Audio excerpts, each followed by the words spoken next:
Nasser Al-Khelaifi surprises Barcelona fans with his comments on controversial refereeing decisions.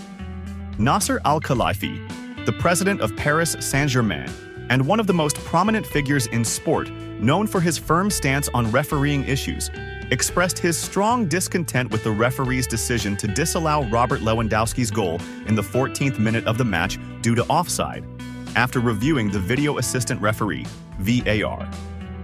Al-Khelaifi's response came in a series of statements that carried clear hints about the fairness of refereeing decisions and their impact on the integrity of the competition, particularly in La Liga, where he believes Barcelona could be the victim of such decisions at times, directly affecting their fierce competition with Real Madrid for the top spot. In his comments, Al-Khelaifi began by saying, "When we look at the image of the analytical lines used by the referee to disallow the goal, we see that the difference is very slight, perhaps by the tip of the boot, which makes us question the accuracy of the technology used in making such decisive decisions." He added, "We are in an era of advanced technology, and tools like VAR are supposed to add transparency and fairness to matches. But in this case, the disallowed goal was neither transparent nor fair, especially when footage shows that the defender's foot was ahead of Lewandowski's. These fine details can lead to critical decisions, and we need more clarity and certainty in their use." Al-Khelaifi pointed out that many refereeing analysts had confirmed that there was no offside on Lewandowski, and that the foot used by the referee in his decision did not belong to the Polish striker, but rather to the opposing defender, who was ahead in the picture. He added, "If there is any doubt, even the slightest, the priority should be given to the attacker, especially if the forward movement is not as clear as daylight. Disallowing a goal based on such minor details does not serve the enjoyment of football, but rather adds unnecessary complexity." Al-Khelaifi elaborated on the impact of such decisions on the course of competitions, saying, "The refereeing mistakes we see in some critical matches could lead to teams like Barcelona losing very important points, which may affect their final position in the league. When the competition is fierce and intense between major teams, every point becomes decisive, and any error in the decisions could be seen as favoring one team over another, which could impact the integrity and fairness of the competition. Such decisions benefit teams like Real Madrid, who indirectly gain from Barcelona losing valuable points due to refereeing errors." He continued describing the disallowed Lewandowski goal, stressing that these repeated decisions could cause frustration for both players and fans. "When a team like Barcelona performs at a high level and the players put in tremendous effort to score goals and change the course of the game, a decision like this can negatively affect the players' mental state, especially since the goal could have given them a strong boost to move forward in the match. Fans are also affected as they watch their team struggle with decisions that seem questionable in their fairness, leading to anger and a decline in confidence in the integrity of the competition." Al-Khelaifi hinted at the need for a review of refereeing protocols, saying, "We need a comprehensive review of refereeing procedures, especially the way VAR is used. It is illogical for goals to be disallowed because of very small measurements, such as the tip of a boot or a small part of the foot. Football is a game of passion and competition, and fans want to see goals and critical moments in matches, not have beautiful moments spoiled by decisions based on minute details that are barely visible to the viewer." He further spoke about the impact of such mistakes on major clubs, saying, "Barcelona is a big team, with a history full of achievements and trophies, and they have the right to compete fairly without losing important points due to poorly considered decisions. Major teams like Barcelona need support and protection, not to be subjected to refereeing injustice that could cost them precious points in the race for the top. We are talking about fierce competition between Barcelona and Real Madrid, and refereeing decisions should not be the deciding factor in this rivalry." Al-Khelaifi concluded his remarks with a message directed at sporting federations, urging them to improve the technologies used in refereeing and ensure fairness for all. "All we ask for is fairness in football for everyone. Teams should not suffer unjust losses due to controversial refereeing decisions. We all need to work together to ensure that matches are decided based on the performance of the players, their goals, and their effort, not on technical details that may not be entirely accurate. Fans deserve to see enjoyable and fair matches, and players deserve a fair chance to compete on equal terms. Barcelona." overlooks an important clause in its major agreement. Barcelona has overlooked a crucial clause in its recent major deal with the sportswear company Nike. According to the Spanish newspaper Mundo Deportivo, Barcelona failed to include terms in the new agreement that would require Nike to give the team the right to wear its primary kit in a significant portion of away games. The latest deal between Barcelona and Nike appears favorable in terms of duration and financial value.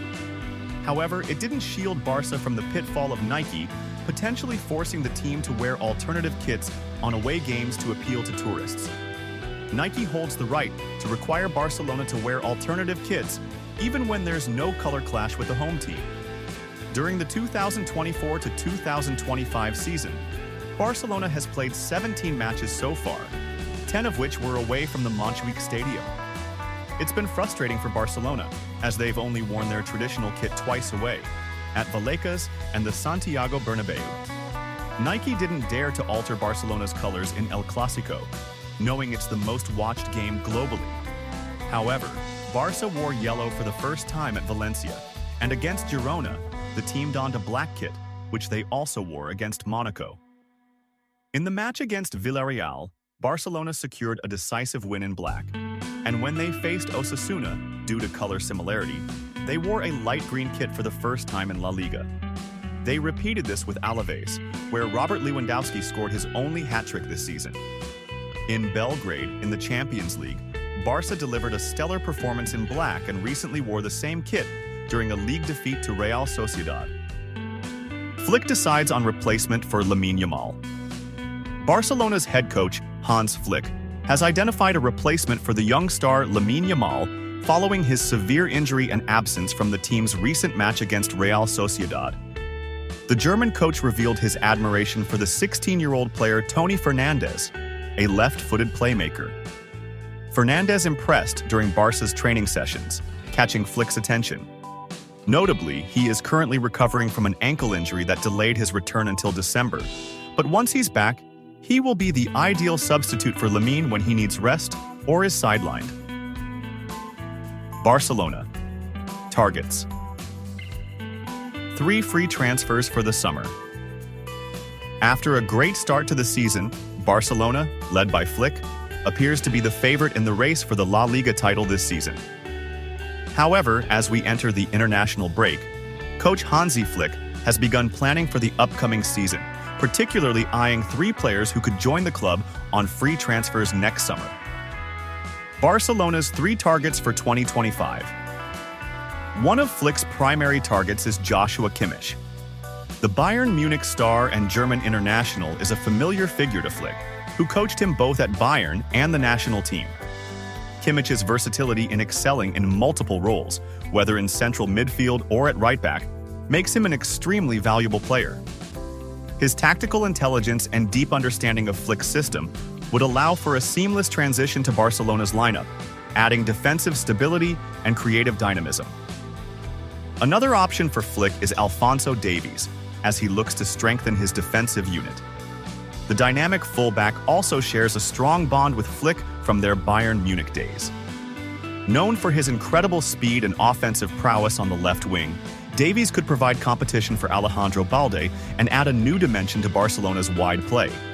However, Barcelona is expected to face stiff competition from Real Madrid, who are equally eager to secure the Canadian international's services. Speaking of Canadians, Barcelona is also looking to sign Jonathan David. The Lille star has become a sought-after player in Europe thanks to his productivity in front of goal. With a sharp eye for goal and an impressive scoring rate, David would be an ideal successor to Robert Lewandowski. Adding David would not only provide depth in attack, but also ensure that Barcelona's title contention remains strong for years to come. With his contract expiring at the end of the season, he would also be a cost-effective option for the Catalans. The Catalan side hopes to secure the services of this trio in the summer, which would bolster the squad significantly and make Barcelona a formidable force against all competitors. Vâng, và trước khi tiếp tục video, thì các quý vị đang xem video thấy hay thì like, comment và đăng ký ủng hộ kênh với nhé. Một lần nữa xin chân thành cảm ơn quý vị rất nhiều. Barcelona. Director, the team will become great. Thanks to this reason. Deco, Barcelona's sporting director, confirmed that the club's future is bright, thanks to the young talents within the team. Barcelona has been performing remarkably well this season in both La Liga and the Champions League, but the challenge now lies in maintaining these high standards. Deco expressed his admiration for Gavi, telling Catalonia's Mundo Deportivo, "Gavi embodies everything that Barcelona represents." He added, "Gavi is an exceptional player. His character and qualities reflect everything a footballer needs. Although he hasn't reached the age of 20, he shows a maturity akin to someone aged 26 or 27." Deco emphasized Gavi's bright future at Barcelona, saying, "The world is at his feet, and I don't think there's a better club for him than Barcelona." Deco continued, "I see Barcelona's greatness thanks to players like Gavi, Cubarsí, Lamine Yamal, Rafinha, and Dani Olmo." He concluded by saying, "I hope Gavi stays with the club for many years, and I believe he wants to remain at Barcelona just as Pedri does." Omar Marmoush, one of Barcelona's targets to strengthen its attack. Barcelona's pursuit of Victor Gyökeres might not be easy, given that several top clubs, including Manchester United, now led by Gyökeres' former coach Ruben Amorim at Old Trafford, are also interested. With Barcelona's financial limitations compared to Manchester United's vast resources, the Catalan club is not focusing solely on Gyökeres. Instead, they are exploring more options for the central forward position. One standout name is Egyptian international Omar Marmoush, a breakout star in the Bundesliga this season. Currently tied as top scorer with Harry Kane at 11 goals, the Eintracht Frankfurt striker has demonstrated versatility, providing 7 assists so far and adding 3 more goals in European competitions and the German Cup. Marmoush now ranks 3rd in total goal contributions in European and domestic competitions this season. One of Marmoush's most attractive qualities is his free kick ability, an area where Barcelona currently lacks a specialist. The 25-year-old has scored free kicks in 3 consecutive games against Bochum, Slavia Prague, and Stuttgart, Tokyo, to host.